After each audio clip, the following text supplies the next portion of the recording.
حضرت سیدنا غوث اعظم رحمۃ اللہ تعالی علیہ آپ ایک دن خطاب فرما رہے تھے۔ خطاب کرتے ہوئے آپ نے فرمایا 10 قسم کی عورتوں کا کل قیامت کے دن جنت میں جانا مشکل بن جائے گا۔ 10 قسم کی عورتیں کہیں جہنم میں نہ چلی جائیں۔ پوچھا گیا حضرت وہ 10 قسم کی بدبخت عورتیں کون کون سی ہیں؟ آپ نے فرمایا پہلی عورت شوہر کی نافرمان بیوی، شوہر کی نافرمان بیوی۔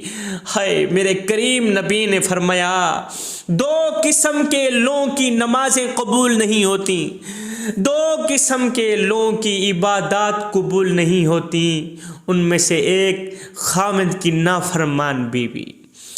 شوہر کی نافرمانی اللہ کی نظروں میں بہت بڑا گناہ ہے۔ فرمایا نافرمان بیوی کو نہ دنیا میں سکون ملے گا اور نہ ہی آخرت میں سکون ملے گا۔ شوہر کی خدمت عورت کے لیے سب سے بڑی عبادت ہے۔ شوہر کی فرما برداری عورت کے لیے جنت ہے۔ شوہر کی فرما برداری عورت کے لیے دنیا میں بھی سکون، آخرت میں بھی سکون ہے۔ میرے کریم نبی نے فرمایا جب بیوی شوہر کی نافرمانی کرتی ہے، نافرمانی کرنے کے بعد شوہر کو ستاتی ہے، تڑپاتی ہے، تو پتہ ہے جنت کی حورین اس بدبخت عورت کو کیا کہتی ہیں؟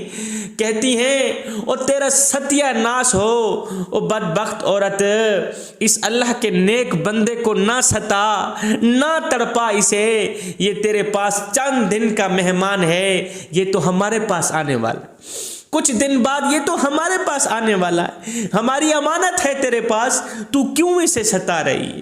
فرمایا 10 قسم کی عورتوں کا جنت میں جانا مشکل بن جائے گا۔ ان میں سے پہلی عورت شوہر کی نافرمان بیوی، دوسری عورت بے پردہ عورت، بے پردہ عورت کا بھی جنت میں جانا مشکل بن جائے گا، کہیں جہنم میں نہ چلی جائیں۔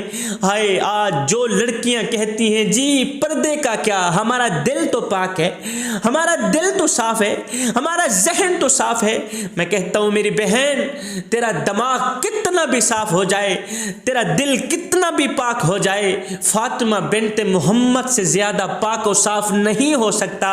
سن پردے کا حکم فاطمہ کو بھی دیا گیا تھا۔ میری بہن اگر تو بہن ہو کے قرآن پڑھے تو عمر کی تقدیر بدل دیتی، اگر تو ماں ہو کے قرآن پڑھے تو بیٹا نیزے کی نوک پہ قرآن سناتا ہے، تو سمٹ جائے تو معاشرہ پھیل جائے گا۔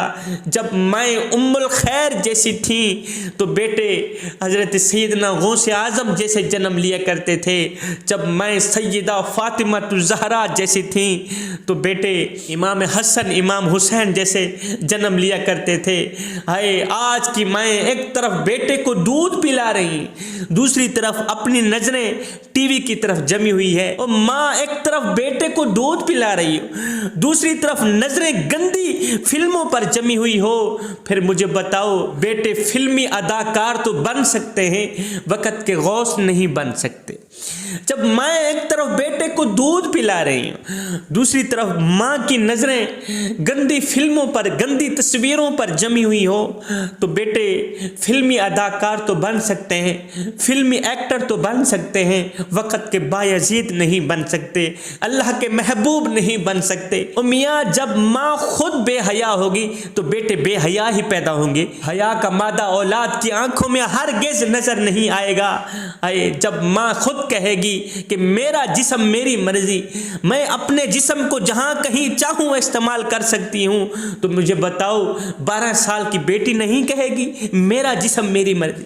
جب ماں کہہ رہی ہے میرا جسم میری مرضی، صاف ظاہر ہے 12 سال کی اس کی بیٹی بھی کہے گی میرا جسم میری مرضی، ماں کی طرح میں بھی جہاں کہیں چاہوں اپنے جسم کو استعمال کر سکتی ہوں، کیونکہ بیٹی نے تو ماں کے نقش قدم پر چلنا ہوتا ہے۔ میری بہن خدارا اپنے اوپر گندی مکھی نہ بیٹھنے دینا، اگر تیرے اوپر گندی مکھی بیٹھ گئی تو یاد رکھنا معاشرے میں تیری کوئی عزت نہیں رہے گی۔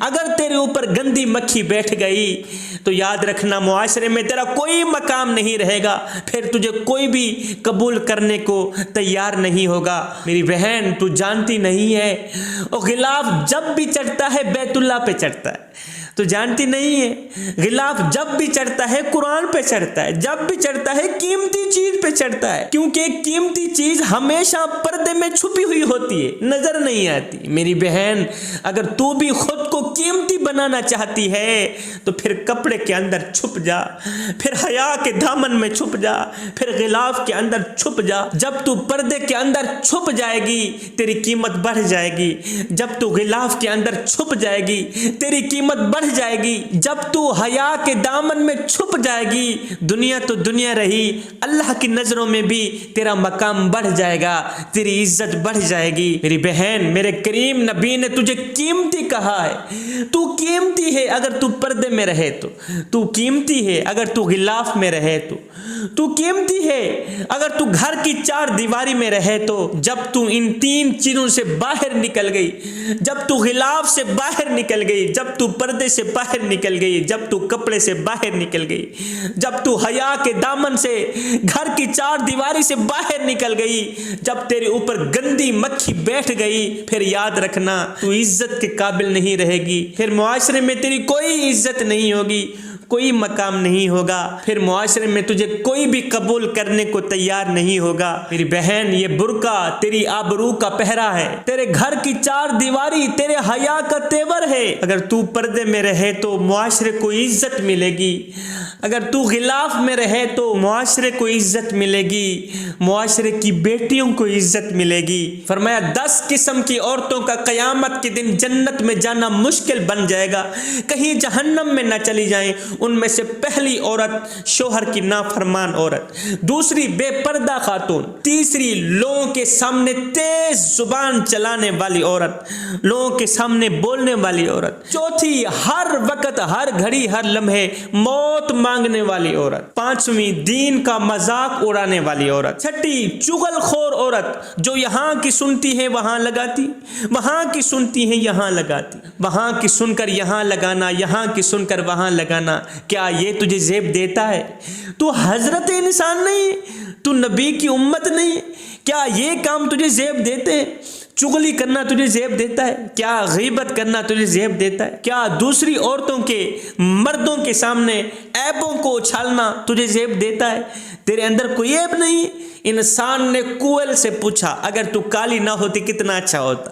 پھر انسان نے سمندر میں بہتے پانی سے پوچھا اوے اگر تو کھارا نہ ہوتا کتنا اچھا ہوتا۔ پھر انسان نے ایک دن گلاب کو اٹھایا تلی پہ رکھا، پوچھنے لگا اوے اگر تیرے اندر یہ کانٹے نہ ہوتے تو کتنا اچھا ہوتا۔ تینوں بول اٹھے انسان اگر تیرے اندر دوسروں کے عیب ڈھونڈنے کی عادت نہ ہوتی تو کتنا اچھا ہوتا۔ فرمایا 7ویں عورت احسان جتلانے والی عورت، 8ویں عورت غیبت کرنے والی عورت، 9ویں عورت بال کھول کر چلنے والی عورت، سین سرما لگا کے چلنے والی عورت، 10ویں عورت بغیر کسی ضرورت کے صرف نمائش کے لیے، خود کو مردوں کو دکھانے کے لیے بغیر کسی ضرورت کے گھر سے باہر نکلتی ہے۔ یہ 10 عورتیں ہیں جن کا قیامت کے دن جنت میں جانا مشکل بن جائے گا، کہیں جہنم میں نہ چلی جائے۔